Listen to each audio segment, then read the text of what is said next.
Israel mengatakan bahwa 6.000 bom telah dijatuhkan di wilayah Gaza saat perang dengan Hamas. Diketahui serangan udara menghantam Gaza untuk hari ke-6. Itu beriringan dengan meningkatnya jumlah korban tewas dan ketakutan akan bencana kemanusiaan di daerah kantong Palestina yang terkepung. Pada Kamis 12 Oktober, Israel mengatakan pihaknya telah menjatuhkan 6.000 bom berbobot 4.000 ton di Gaza dalam 6 hari terakhir.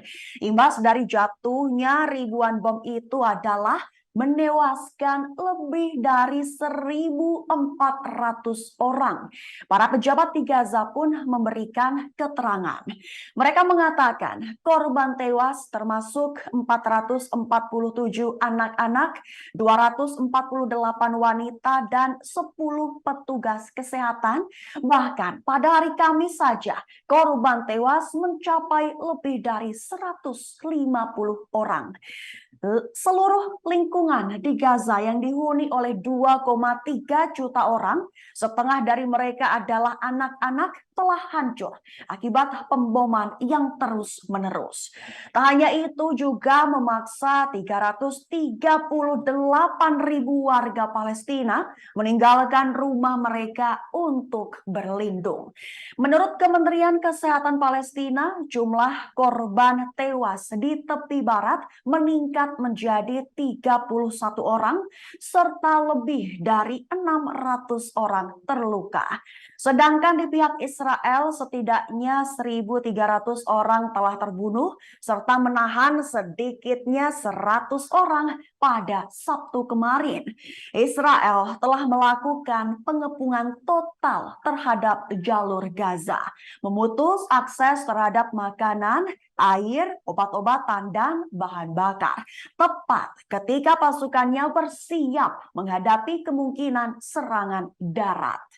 Dan berikut reka perkembangan terkini menurut Al Jazeera dikutip pada 13 Oktober 2023. Pertama, warga Gaza kehilangan tempat tinggal akibat pemboman. Kantor Kemanusiaan PBB memberikan keterangan terkait imbas pemboman Israel di Gaza. Imbasnya telah meratakan lebih dari 1.000 rumah sejak Sabtu, serta 560 unit rumah lainnya rusak parah dan tidak dapat dihuni. Kini terbaru, sudah lebih dari 12.600 rumah mengalami kerusakan akibat serangan udara Israel. Kedua, rumah sakit beresiko berubah menjadi kamar mayat. Kelompok hak asasi manusia mengatakan sistem kesehatan Gaza berada di ambang kehancuran total. Lantaran rumah sakit sudah mencapai batas maksimalnya karena blokade selama 16 tahun. Selain itu, satu-satunya pembangkit listrik di wilayah kantong itu terpaksa ditutup pada Rabu setelah kehabisan bahan bakar. Pihak Komite Palang Merah Internasional mengatakan rumah sakit di Gaza beresiko berubah menjadi lahan mayat. Tepat ketika warga sipil yang terluka parah termasuk bayi dilarikan ke bangsal yang penuh sesak, di mana tempat tidur dan persediaan medis hampir habis. Ketiga, Mesir mengatakan akan memfasilitasi bantuan ke Gaza. Pada Kamis 12 Oktober, Mesir mengatakan pihaknya mengarahkan penerbangan bantuan internasional ke Gaza, tepatnya di bandara wilayah Sinai Utara, meskipun pemboman Israel di sepanjang perbatasan menghambat pengiriman bantuan. Keempat, Menteri Luar Negeri Amerika Serikat Antony Blinken tiba di Israel pada Kamis 12 Oktober. Ketika pemerintahan Presiden Joe Biden berupaya mengirimkan pesan dukungan tegas kepada sekutunya Israel, serta menghalangi kekuatan regional yang bermusuhan untuk bergabung dalam perjuangan bersama Hamas. Blinken mengatakan jumlah korban tewas warga Amerika Serikat yang tewas dalam serangan Hamas telah meningkat menjadi sedikitnya 25 orang, naik dari 22 orang pada Rabu 11 Oktober.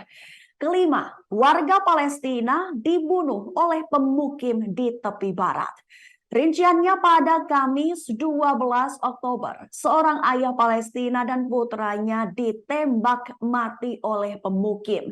Dan tentara Israel mengambil bagian dalam prosesi pemakaman yang diadakan juga untuk 4 warga Palestina yang tewas dalam serangan pemukim sehari sebelumnya. Juga pada hari yang sama 2 warga Palestina terluka oleh pasukan Israel. Hal itu dilakukan lantaran seorang pria diduga menembak di kantor polisi. Download Tribun X sekarang, menghadirkan lokal menjadi Indonesia.